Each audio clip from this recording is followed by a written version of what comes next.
Bienvenidos a una nueva presentación de nuestro canal. Hoy nos encontramos en una pequeña localidad del partido de Pergamino llamada Ortiz Basualdo, un lugar que, como tantos otros, se forma con la llegada del ferrocarril y que allá por la década del 30 hasta mediados de los años 40 tuvo su mayor población con unas 1000 personas. En la actualidad solamente residen en forma estable unas 25 y tiene una historia muy interesante porque es un lugar que al residir obviamente 1000 personas estaba compuesto por numerosos establecimientos comerciales y muchas casas de familia que lamentablemente en la actualidad hoy ya casi que ni quedan rastros porque muchas de ellas fueron demolidas para darle lugar al campo sembrado. Así que amigos, los invito a que vayamos a conocer la historia de Ortiz Basualdo en Conociendo Pueblos. Acompáñennos. Este pequeño poblado se encuentra a unos 15 kilómetros de Pergamino en dirección a Rojas. En forma paralela a las vías corre la ruta 188. Para ingresar a Ortiz Basualdo se debe atravesar un camino de tierra que tiene unos 2 kilómetros de extensión. El primer dueño de esas tierras fue Mariano de la Fuente, quien se las compró al Estado en 1819. Esas 16.000 hectáreas fueron pasando a varios miembros de la familia hasta que en 1889 fueron vendidas a Magdalena Dorrego de Ortiz Basualdo. Luego pasa a algunos familiares y se establece la estancia La Magdalena allá por 1905.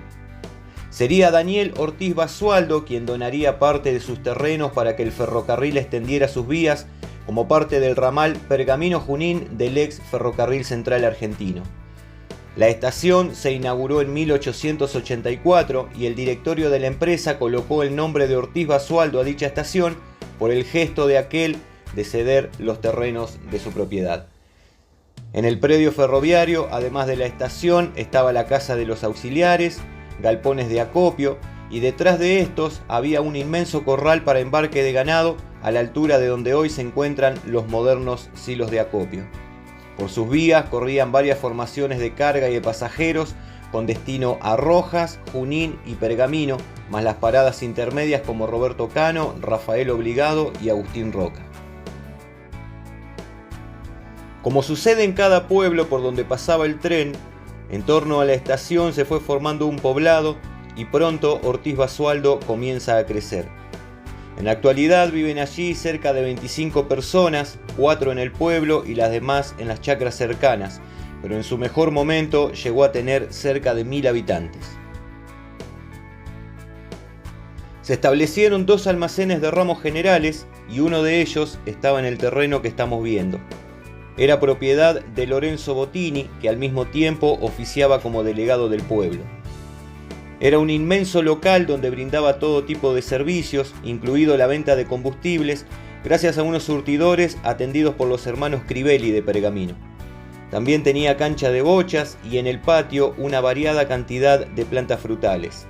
Los domingos la gente tenía su día de descanso y el almacén desbordaba de gente.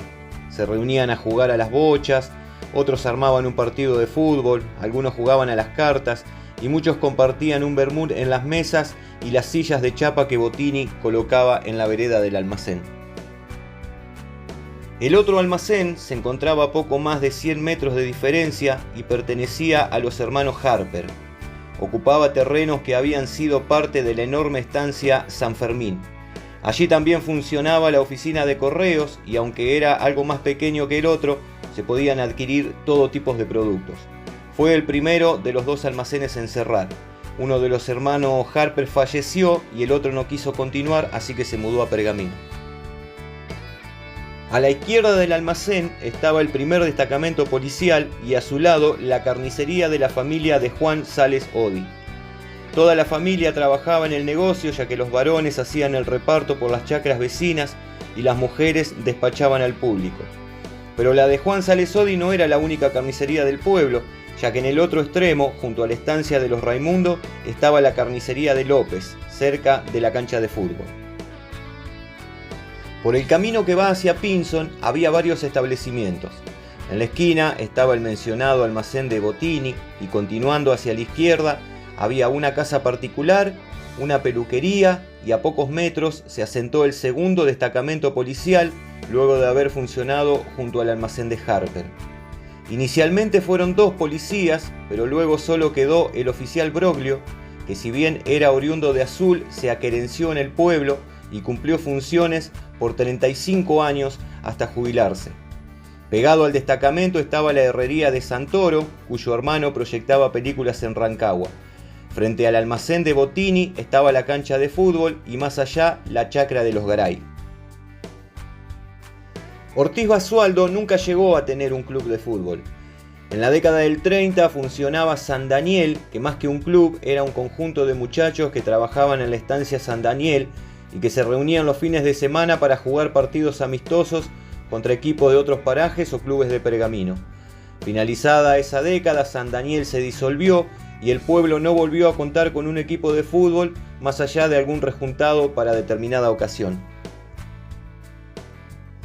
La educación inicialmente estuvo a cargo de la escuela número 162, que estaba en el camino que va a Roberto Cano. Fue inaugurada el 10 de marzo de 1919 y ocupaba un edificio tipo chalet cedido por Fermín Ortiz Basualdo. Contaba con 3 aulas y otras dependencias. Su primera directora fue Lucía Fray, quien se mantuvo en funciones hasta 1943, y luego la reemplazó Soledad Marino del Escano, que empezó a dictar clases teniendo apenas 19 años y terminó ejerciendo la docencia por más de 2 décadas. Al momento de su inauguración, la escuela contaba con 104 alumnos que venían del pueblo y las chacras cercanas. Los cursos estaban divididos en primero inferior y cuarto grado con una sola maestra para todos. Los niños asistían de lunes a viernes e incluso los días sábados, de 8 a 12 y de 13 a 15 horas.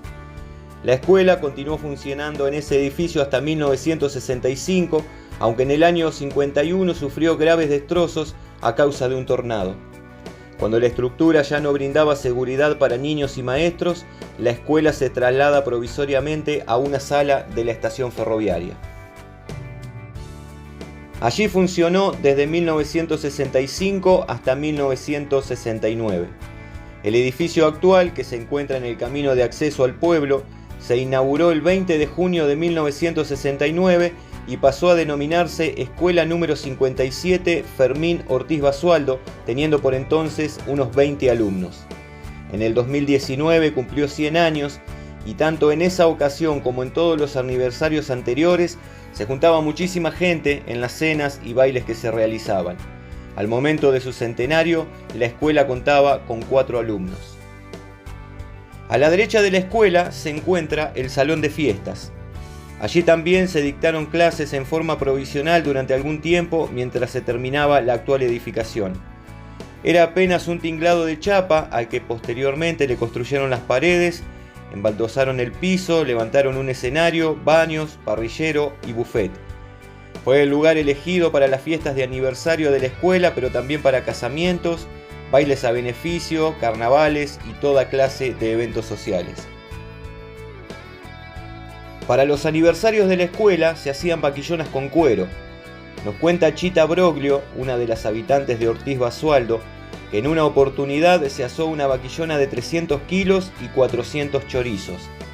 El asado se hizo en la parte trasera del salón y se necesitaron 12 horas para sacarlo adelante entre don Arce y un muchacho entrerriano con grandes dotes de asador.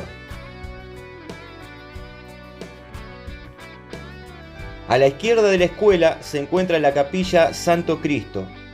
Inicialmente en ese lugar funcionaba un puesto de la estancia La Magdalena. Se derribó la planta alta y se mantuvo la baja con algunas refacciones. Domingo Moore era el cura pasionista encargado de la capilla. A escasos metros de allí, doblando hacia la izquierda y junto a las vías, estaba el puesto de caminero atendido por Guillermo Carreras, quien se ocupaba del mantenimiento de los caminos. Cuando este se jubiló, fue reemplazado por Félix Righetti y el gobierno provincial le construyó un modesto ranchito de adobe frente a la estación. Frente a la capilla se estableció la cooperativa Rivadavia. Cumplía la función de almacén de ramos generales, ya que los 2 antiguos comercios de ese ramo habían cerrado sus puertas. La cooperativa pasó a suplir todas las necesidades de la gente incluso la venta de combustibles, lubricantes y ferretería. Y no solo las del pueblo, sino que también venía gente a comprar de Roberto Cano y Pinzón. Para los que no podían acercarse o carecían de vehículos, el negocio hacía repartos a domicilio por las chacras y campos de la zona. Aún hoy, por encima de los ventanales, se puede leer la leyenda "Cómprele al país", un famoso eslogan de YPF en los años 70. Funcionó hasta principios de la década del 80.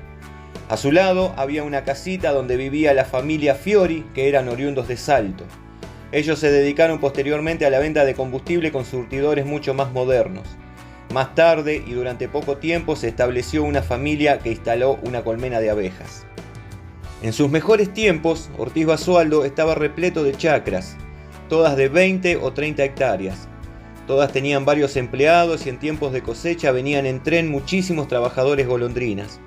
En ocasiones llegaban más de 1000 personas que se instalaban en precarias construcciones hechas de caña de maíz y barro, piso de tierra y sin aberturas. Muchos de ellos se quedarían a vivir en el pueblo. Por esos días pasaba el colectivo por el frente de la estación en un recorrido que unía Pergamino con Rojas, más todos los pueblos intermedios.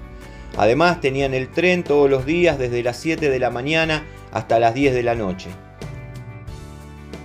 Del otro lado de la ruta 188 había pequeñas chacras que continuamente frecuentaban Ortiz Basualdo.